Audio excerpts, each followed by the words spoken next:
Okay, hi. Okay.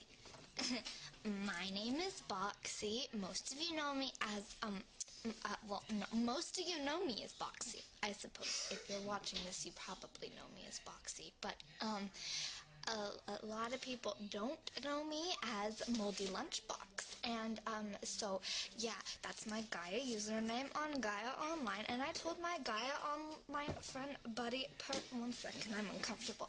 I told my Gaia Online buddy friend, Admiral Awesome, that I would make a video just for him. So I'm doing it. Here it is. Addy, I love you. This location is 71 East 3rd Avenue in San Mateo, California, roughly halfway between San Francisco and San Jose.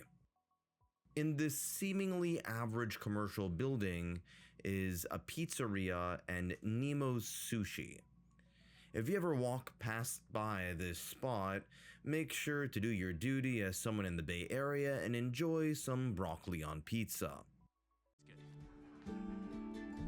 What the heck is that? Who puts broccoli on pizza? That's it. I'm done. Congratulations, San Francisco. You've ruined pizza. But what is more important than niche regional pizza toppings is what was found on the upper floor of this building. In 2005, former PayPal employees Steve Chen, Chad Hurley, and Jawed Karim would set up YouTube and chose this humble location to be their HQ. YouTube was initially meant to be an online dating platform at the time when online dating was rather stigmatized. The site didn't perform well as a way for Silicon City nerds to get laid, let alone pair bond. But it was very good at providing an opportunity to upload videos. While this sounds blasé today, it was revolutionary at the time when video platforms were just not very common. Keep in mind that we are dealing with 3G networks during the mid-2000s. Waiting for videos to buffer was common while you were on the verge of punching your screen for being too slow. On top of that, the internet at the time was mostly unidirectional rather than interactive. Sure, there were personal websites and corporate websites, but social media had not kicked off yet. Most videos were usually in the form of Flash, with websites like eBombs World and Funny Junk.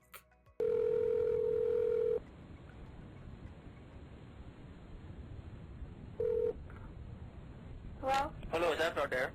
Who? Avatar. Has who's speaking, please? This is Kirpal. Who? Kirpal? Okay, 1 minute, please.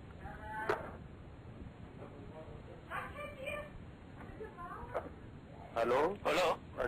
Hi. I was just calling because I live down the street from you and your daughter come to my house today and she kicked my dog. Pardon?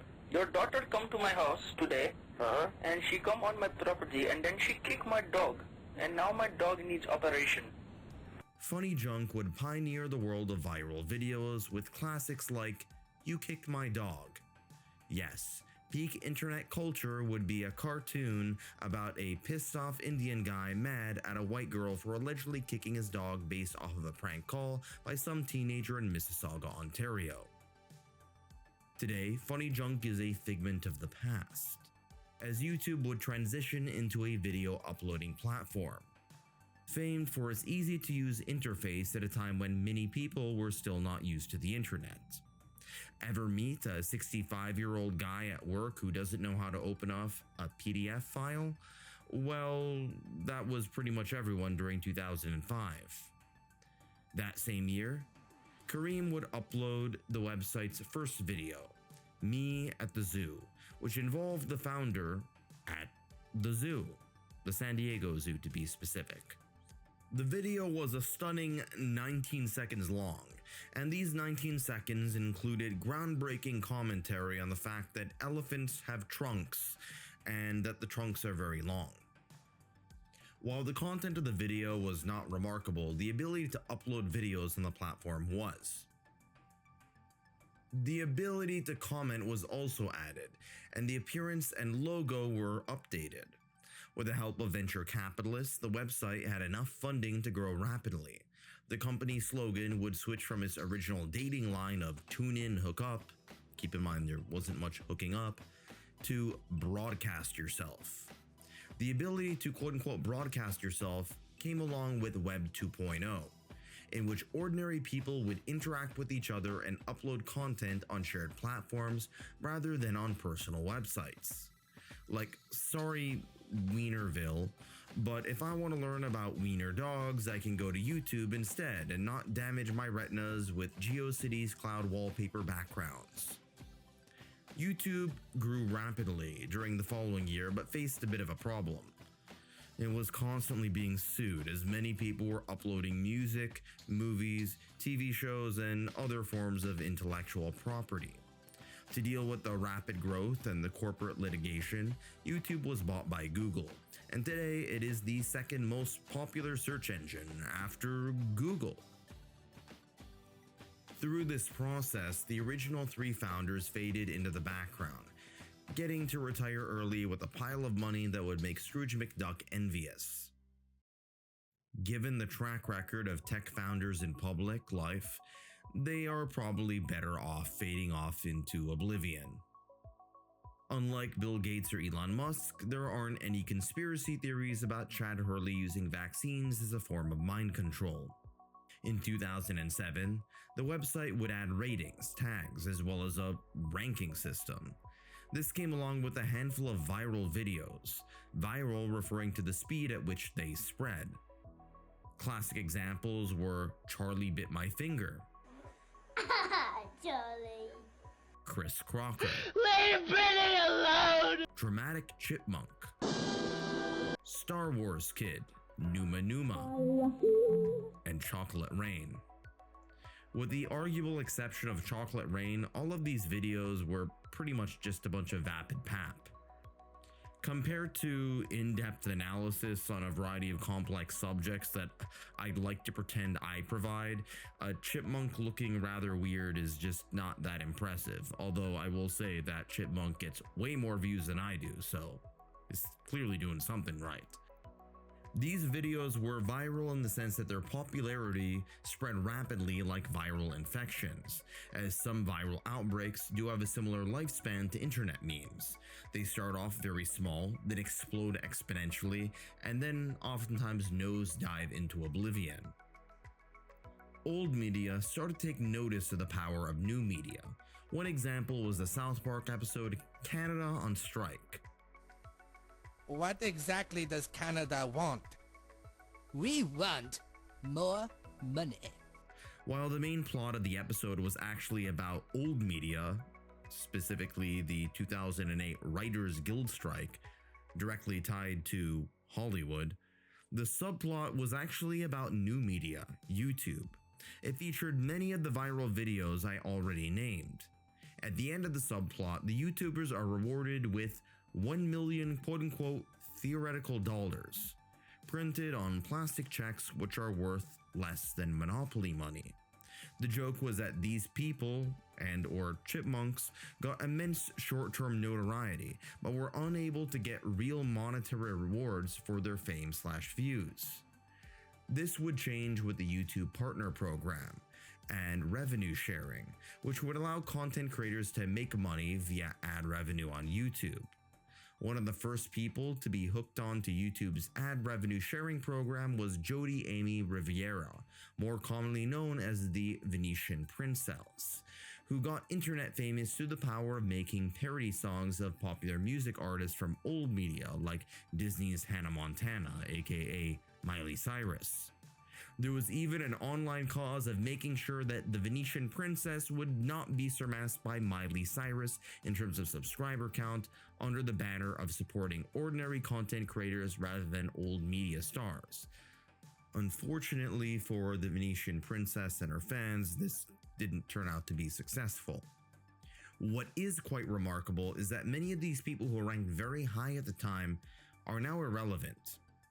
The aforementioned Venetian Princess, who at one point was one of the biggest YouTubers in 2007 and the most subbed female on the platform, got a grand total of 7.4 views on her last video. Which, no judgment, is still better than what I get. Hi. If you don't know, I was known on YouTube for many, many years as Venetian Princess. A lot of people ask me, since I don't do videos anymore, they're like, what is it like to not be famous anymore? I feel like a wash up, like a child star. I was so blessed for so many years to be so wealthy and to be well known on there. But the best part was like all the people that watched the videos. I had like 360 million views back then. That was a lot. Things are a lot different now, but back then it was so different. Like I was the most subscribed female for several years, and it was a whole different world. Good for her. While she's no longer famous, she faded off into the sunset, proud of her accomplishments with her dignity intact, unlike some old school YouTubers I could name. Why do I have two beds? One for me and one for my hooker. One for me and one for my hooker. One for me and one for my hooker. One for me and one for the hooker. One for me and one for my...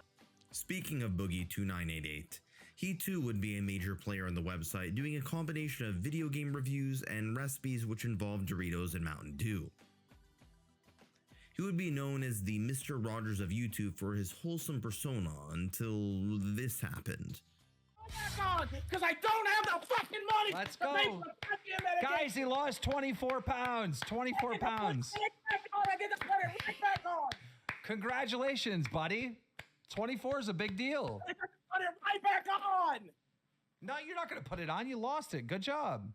It was the medication that did it. I can no longer afford it.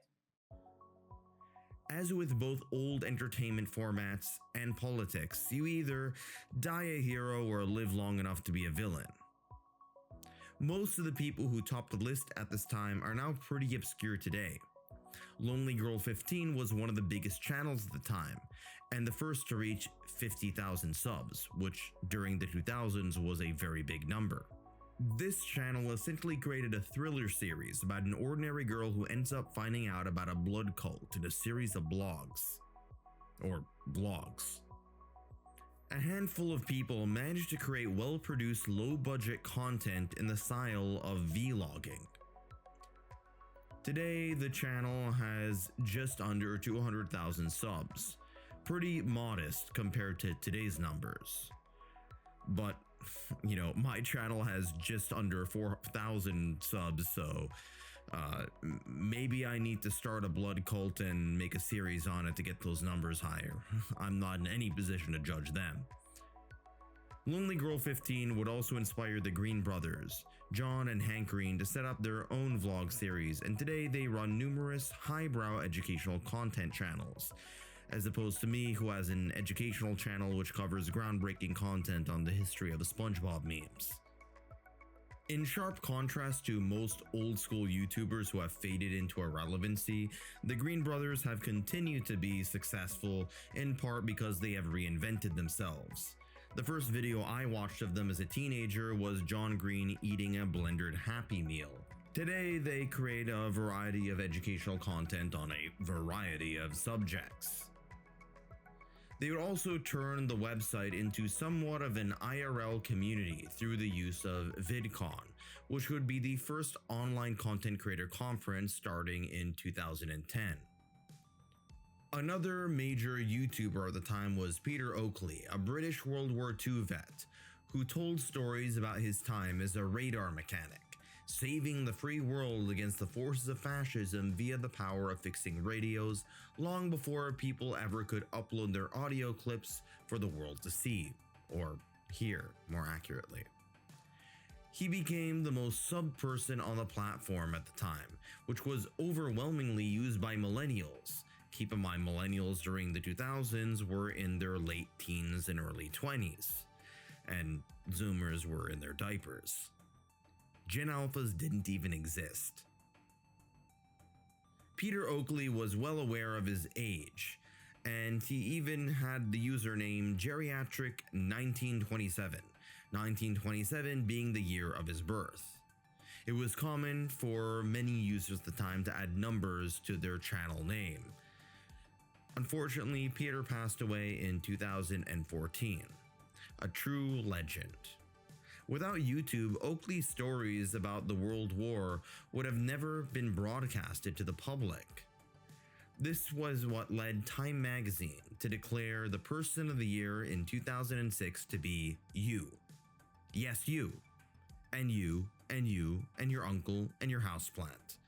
Unlike previous years in which the most influential person would usually be some powerful person, this time it was all of us. Social media had democratized content without the gatekeepers of old media. On one hand, this was great. More talented people could share their talents with the world. Without it, I wouldn't be making videos for 120 people to watch. But at the time, gatekeepers in old media prevented a lot of garbage content, inane pap, and extremism from reaching to the masses. But that is a story for another time. If you're interested in learning about that subject matter, please check out my video series on the history of online social movements.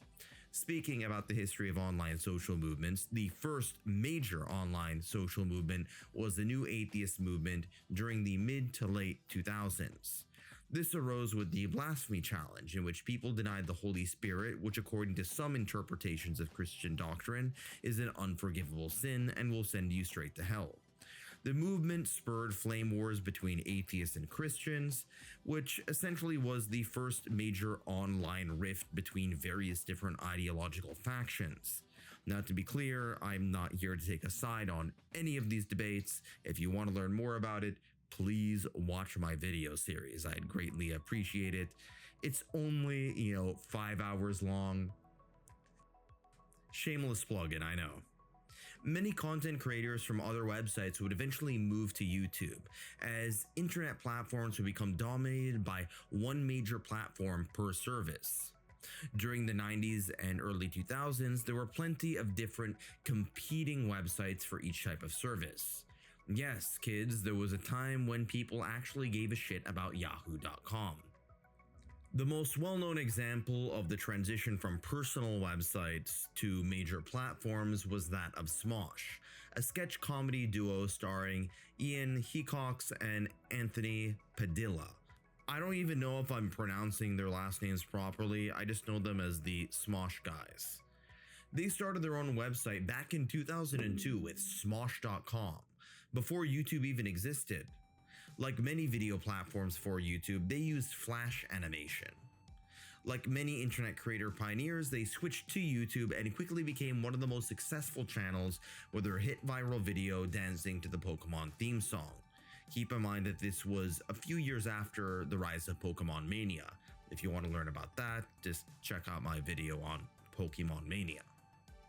This 144 pp video with two guys with hairstyles only teenage girls during the 2000s would think was cool would blow up into internet fame through the power of sucking a figurine of Jesus. The original video was eventually removed due to copyright infringement. Music copyright continues to be quite a headache for many creators on this platform to this day. Even I, a small channel, have been hit with many bogus copyright strikes. Smosh still produces content for children to this day and is one of the few old school channels to maintain a massive view count, still over 2 decades, which is enormously impressive. Only a small handful of old school YouTubers from the mid-2000s have managed to maintain a large presence. Another example was Rhett and Link, who would have maintained their presence by diversifying their content from comedy skits to stand-up to music to pretzel reviews. But for every Rhett and Link or Green Brothers, there are plenty of names that have vanished into oblivion. For example, there was Maggie Bond, whose talents included looking at a screen from a downward-facing angle. Riveting. Other creators would crash and burn, sometimes due to a variety of scandals. Somewhat similar to the way that celebrities in old media would also destroy their careers due to their own behavior. sometimes warranted and sometimes not warranted. At the time, YouTube had a reputation for inane pap, and few thought it would ever challenge television studios. Little did they know at the time that many of these creators would be stars themselves. In 2007, a 12-year-old Canadian boy by the name of Justin Bieber would perform a song by Neos titled So Sick. A few years later, Justin Bieber would be adopted by old media record labels and become one of the most famous in the world, to the point that most people don't even think about him as a YouTuber. Granted, at the time, most people on YouTube hated Justin Bieber to the point when online hatred of him became a meme in and of itself. At this point, the line between old and new media were blurring, as even old media companies like MSNBC, Fox, Paramount, and others were creating YouTube channels, as well as many government-run institutions like the BBC, PBS, and CBC. The small office above a pizzeria and sushi restaurant had at this point conquered the world.